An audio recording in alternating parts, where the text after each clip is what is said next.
I will live with Dan and Dana. Dana is the only one in the settlement who has a regular job. She works for $400 a month, which makes her one of the top earners in this settlement. The gypsies in Romania are usually day laborer for $5 a day of hardest work. No one in Romania typically offers a gypsy a job to normal wages. Dana works for the children's aid as a caretaker, and this is indeed the basic idea of Jenny, to create a structure in which the gypsies themselves are empowered to solve the problems themselves.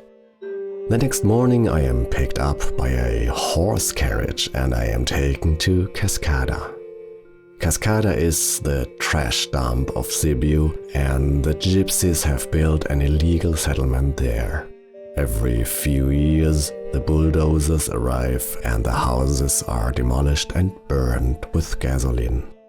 A few weeks later, people return again and rebuild their shelters. Where else should they go? A short stroll through the settlement. I need some time to digest the first impressions. Where am I? Europe? It looks more like Calcutta or the slums of Rio de Janeiro.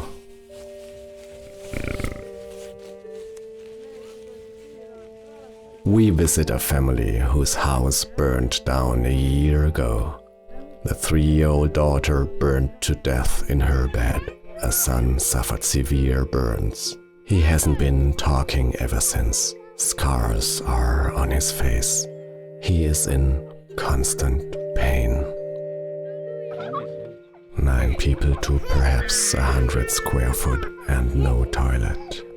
Electric power is only available if there's money for the gasoline with which the generator is operated. But even the generator has been broken for months.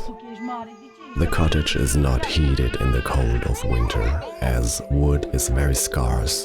It is hardly enough just to cook. In winter there will be therefore down to -30 degrees in the cabin. The family will spend most of the day in bed. Even the most primitive basic tasks, such as washing clothes, are no longer possible. Very often the weakest of them will starve or freeze to death.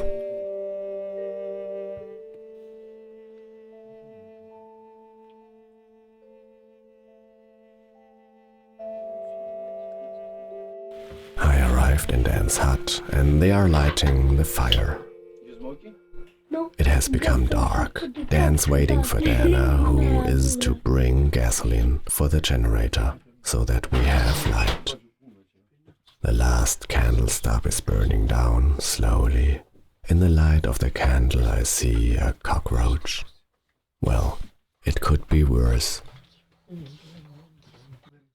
It is now completely dark in the hut. A subdued mood is spreading. Dan fiddles with his cell phone. The guys drink home-brewed hooch. And finally, gasoline arrives.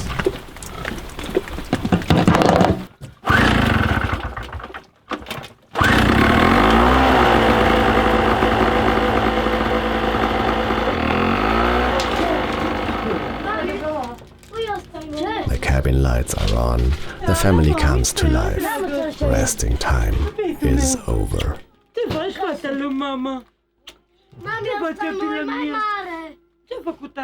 Actually, it is pretty similar as in any other family in the world. They cook, wash and chat. In the background, the TV runs constantly. I find myself thinking, without the generator, it was much more comfortable. And yet, for the gypsies, it is pure luxury, and they enjoy it as often as they can afford it. And this family is the only one in this settlement that can afford that at all. An exercise book as a dustpan. Why not? Education as a tool for everyday use. In general, I experience the gypsies as very pragmatic.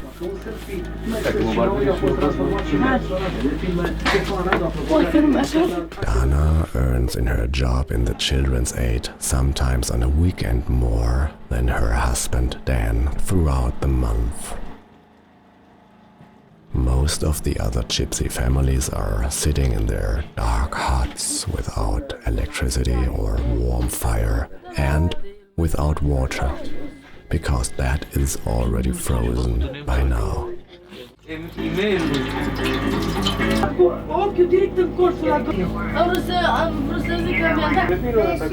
noise of the generator echoes through the whole settlement. It doesn't seem to disturb anyone. The time approaches midnight. A bed is built for me. Despite my protests, they do not allow me to sleep on the floor on my sleeping pad. They move together, even a little closer in the remaining beds as usual. I do not sleep well that night. It is restless in the room. Even outside voices and movements can be heard. The others do not see.